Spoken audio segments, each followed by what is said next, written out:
Assalamualaikum warahmatullahi wabarakatuh. Bismillahirrahmanirrahim. Alhamdulillahirabbil alamin wassalatu wassalamu ala asyrafil anbiya wal mursalin sayyidina maulana Muhammad wa ala alihi wa ashabi ajmain. Pada kesempatan ini saya akan meneruskan pelajaran retorika dakwah bagian aspek pendukung bicara. Bab aspek pentingnya mengulang kata atau kalimat agar ceramah atau pidato itu memiliki kesan kuat dan mendalam.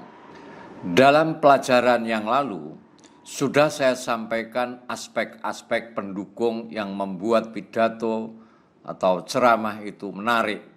Setidaknya ada dua aspek. Yang pertama, aspek pendukung bicara, yang terdiri 1 vokal, 2 sorot mata, 3 gerakan mulut, 4 ekspresi wajah, 5 gerakan tangan, 6 gerakan kaki, 7 aksesoris penampilan. Semuanya ini sudah kita bahas. Silahkan ditonton video sebelumnya. Yang kedua, agar pidato itu menarik adalah aspek pendukung lisan, yang terdiri 1 pengaturan tempo pembicaraan, 2 pengaturan intonasi pembicaraan, 3 pemilihan variasi kata, 4 kemampuan mendramatisir, 5 penggunaan pertanyaan retoris, dan 6 pengulangan kata atau kalimat yang saat ini akan kita pelajari. Nomor 1, 2, 3, 4, 5 sudah kita pelajari. Yang keenam ini akan kita pelajari. Insyaallah yang nomor 7 sampai 11 di kesempatan yang lain. Pengulangan kata atau kalimat. Pengulangan kata atau kalimat sangat diperlukan untuk memberi tekanan yang berkaitan dengan pentingnya materi dan pembahasan yang akan disampaikan seorang mubaligh. Pengulangan kalimat biasanya terjadi pada pertanyaan-pertanyaan retoris seperti yang sudah saya sampaikan pada pelajaran sebelumnya, yaitu pelajaran yang ke-11. Prakteknya, seorang mubaligh cerita atau memaparkan materi. Selesai cerita atau pemaparan masalah, kemudian sang mubaligh bertanya dengan pertanyaan retoris yang diulang-ulang. Contoh, mubaligh cerita. Setelah cerita, terus mubaligh memberikan pertanyaan retoris. Dari cerita yang telah saya sampaikan tadi, kira-kira hikmah apa yang dapat kita ambil? Sekali lagi, dari cerita yang telah saya sampaikan tadi, kira-kira hikmah apa yang dapat kita ambil? Sekali lagi, dari cerita yang saya sampaikan tadi, kira-kira hikmah apa yang dapat kita ambil? Inilah pengulangan pertanyaan retoris. Pertanyaan tersebut dapat diulang beberapa kali agar perhatian audien, agar perhatian mad'u dapat disedot oleh mubaligh. Sebagai contoh pentingnya pengulangan kalimat atau kata, silahkan perhatikan penggunaan materi ceramah di bawah ini. Apakah yang disebut dengan umat terbaik? Umat yang terbaik adalah umat yang nomor 1 di dunia, yang terunggul, yang terhebat, yang memimpin, yang menjadi teladan, yang menjadi panutan, yang menjadi rujukan, dan yang menjadi rahmat untuk alam semesta, dan seterusnya. Di sini tidak ada pengulangan. Jika materi ceramah di atas disampaikan secara datar dan mengalir begitu saja, tanpa jeda, tanpa dibuat menjadi pertanyaan retoris, maka tidak memiliki kesan yang terlalu kuat dan mendalam.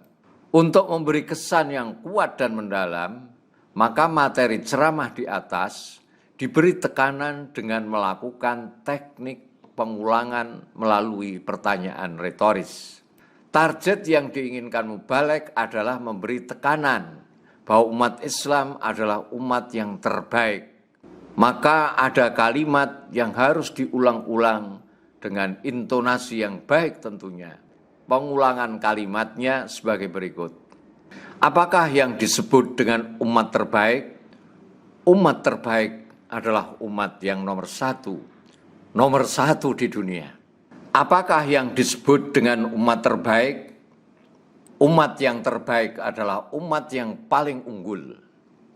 Apakah yang disebut dengan umat terbaik? Umat yang terbaik adalah umat yang terhebat. Apakah yang disebut dengan umat yang terbaik? Umat yang terbaik adalah umat yang memimpin. Apakah yang disebut dengan umat terbaik? Umat yang terbaik adalah umat yang menjadi teladan. Apakah yang disebut dengan umat terbaik? Umat yang terbaik adalah umat yang menjadi panutan. Apakah yang disebut dengan umat yang terbaik? Umat yang terbaik adalah umat yang menjadi rujukan. Apakah yang disebut dengan umat terbaik? Umat yang terbaik adalah umat yang menjadi rahmat. Apakah yang disebut dengan umat yang terbaik? Umat yang terbaik adalah umat yang menang.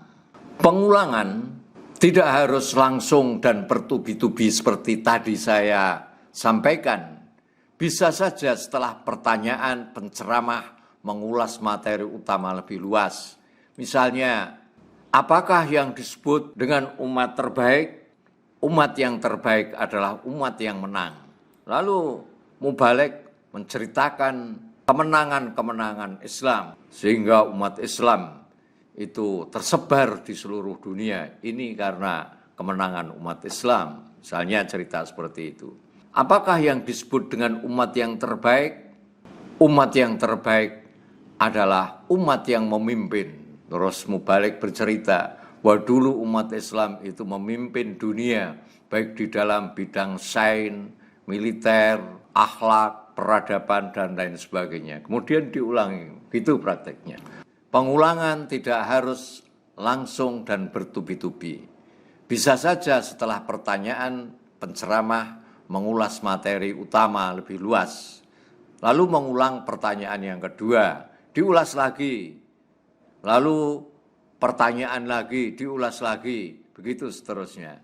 Selain untuk kepentingan memberikan tekanan yang kuat dan mendalam seperti contoh di atas, pengulangan kata juga dapat digunakan untuk mempercantik retorika, sekaligus menjadi cermin kepiawaian penceramah dalam mengolah kata. Misalnya, kita ingin memberi nasihat kepada audiens agar menjadi manusia yang luar biasa. Sekaligus kita mengharapkan agar audiens jangan sampai hanya menjadi manusia yang biasa-biasa saja. Di sini penceramah bisa memainkan kata-kata biasa tersebut secara berulang-ulang agar nampak indah dan lucu. Perhatikan contoh yang pernah disampaikan seorang ustadz ini. Jangan sampai diri kita ini hanya menjadi orang yang biasa, yang hanya biasa membiasakan diri dengan kebiasaan orang biasa yang biasanya biasa melakukan pekerjaan yang biasa-biasa saja. Sebab kebiasaan itu biasanya hanya akan membuat kita menjadi orang yang biasa-biasa saja. Maka segera ubahlah kebiasaan kita agar kita bisa jadi orang yang luar biasa. Namun pengulangan kata yang tidak tepat bisa menjadi kurang manis, kurang menarik dari segi kreativitas berbahasa. Misalnya, perhatikan tulisan berwarna kuning. Perkembangan dakwah di Indonesia saat ini menurut kami sudah berkembang pesat.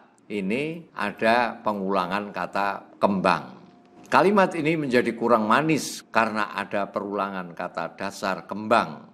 Kalimat itu akan lebih manis bila diucapkan perkembangan dakwah di Indonesia saat ini menurut kami sudah pesat. Perulangan kata di kalangan masyarakat Indonesia biasa dan itu sering terjadi. Misal, kejadian ini terjadi begitu saja. Perhatikan kata yang saya beri warna kuning. Kejadian ini terjadi begitu saja. Seharusnya bisa dirubah menjadi peristiwa ini terjadi begitu saja. Jadi tidak ada pengulangan. Contoh yang kedua, permasalahan tersebut tidak perlu dipermasalahkan lagi. Lebih manis, permasalahan tersebut tidak perlu dipersoalkan lagi. Contoh yang ketiga, pelaksanaan Musda MUI Demak telah dilaksanakan dengan baik. Ini ada pelaksanaan, kemudian ada lagi kata dilaksanakan. Ini bisa disusun menjadi Musda MUI Demak telah dilaksanakan dengan baik, sehingga tidak terjadi pengulangan laksanakan. Atau bisa juga disusun menjadi pelaksanaan Musda MUI Demak telah berjalan dengan baik. Contoh yang keempat, kemungkinan ini mungkin timbul karena tidak tersedianya perlengkapan yang lengkap. Nah, ini ada kemungkinan, ada mungkin. Ada perlengkapan, ada lengkap. Sebetulnya ini lebih baik. Kemungkinan ini timbul karena tidak tersedianya perlengkapan yang memadai. Nah, tidak ada pengulangan.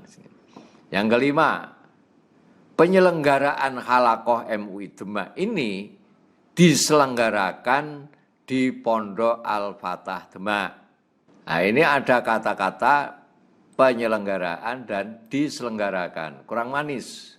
Coba kita rubah menjadi Halaqah MUI Demak ini diselenggarakan di Pondok Pesantren Al-Fatah Demak. Atau Halaqah MUI Demak ini dilaksanakan di Pondok Pesantren Al-Fatah Demak. Nah, ini lebih enak. Pengulangan kata ketika berbahasa memang acap kali tak terhindari karena kurangnya kesiapan koleksi kosakata dan sinonim dalam benak penceramah atau mubalek, atau kurang terbiasanya menggunakan sinonim kata. Terjadinya gejala semacam ini banyak juga pada profesional, reporter, komentator, atau pembawa acara dan lain-lainnya. Ini terjadi karena spontanitas berbicara tidak didukung oleh kesiapan kosakata yang memadai. Untuk menghindari perulangan kata, kita bisa mulai menancapkan kesadaran dalam diri bahwa perulangan kata dalam sebuah kalimat itu kurang manis adanya. Cara menghindari adalah dengan memanfaatkan sinonim atau membuang kata-kata yang tidak perlu. Selain itu, kita juga harus mulai melengkapi diri dengan pengetahuan sinonim kata-kata bahasa Indonesia agar kita makin kaya kosakata. Al-Quran yang keindahan bahasanya tidak tertandingi sampai hari ini hingga hari kiamat nanti, sering menggunakan susunan atau uslub pengulangan, baik pengulangan kalimat maupun kata-kata. Contoh, surat An-Nas. Qul a'udzubillahi minasyaitonirrajim. Qul a'udzu birabbin nas. Perhatikan kalimat yang saya beri warna ini. Qul a'udzu birabbin nas. Katakanlah wahai Muhammad, aku berlindung kepada Tuhan manusia. Malikin nas, raja manusia. Ilahin nas, sembahan manusia, dan seterusnya. Di sini ada pengulangan kata an-nas, dan itu dalam bahasa Arab dipandang sebagai suatu pengulangan yang cantik, yang sangat menarik, yang gurih gitu. Kemudian di dalam surat Al-Insan ayat 15, wa yutafu alaihim bi aniyatim min fiddati wa akwabin kanat qawarira. Kemudian diulang ayat berikutnya, qawarira min fiddatin qaddaruha taqdira. Masya Allah, ini menurut sastra Arab itu gurih. Kalimat itu betul-betul fasahah, betul-betul betul-betul kalau bahasa saya itu ya gurih. Waja'a rabbuka wal malaku soffan soffa. Ini juga ada pengulangan. Fakutila kaifa qaddar, tsumma kutila kaifa qaddar. Dan masih banyak lagi di dalam Al-Quran itu kalimat atau kata atau ayat itu diulang-ulang. Seperti di dalam surat Ar-Rahman itu berapa puluh itu diulang. Fabi ayyi ala'i rabbikuma tukadziban. Kullu man 'alaiha fan wa yabqa wajhu rabbika dzul jalali wal ikram. Fabi ayyi ala'i rabbikuma tukadziban. Yas'aluhu man fis samawati wal ard. Kulla yaumin huwa fi sya'n. Fabi ayyi ala'i rabbikuma tukadziban. Terus kemudian di dalam surat lain itu juga beberapa kali diulang dengan ayat yang persis. Walaqad yassarnal Qur'ana lidzikr fahal mim muddakir walistikrari mawadhi'u yahsunu fiha wa mawadhi'u yakbahu fiha. Jadi pengulangan kalimat atau kata ini bisa memberi kesan indah, menarik, mendalam, dan bisa juga memberikan kesan kurang manis. Apabila pengulangan ini diletakkan secara tepat, maka akan menambah keindahan, fasohah, dan legitnya bahasa. Maka kita harus pandai menempatkan kalimat dan kata secara tepat. Sampai di sini dulu, sampai ketemu lagi insya Allah. Assalamualaikum warahmatullahi wabarakatuh. Muhammad Ajib.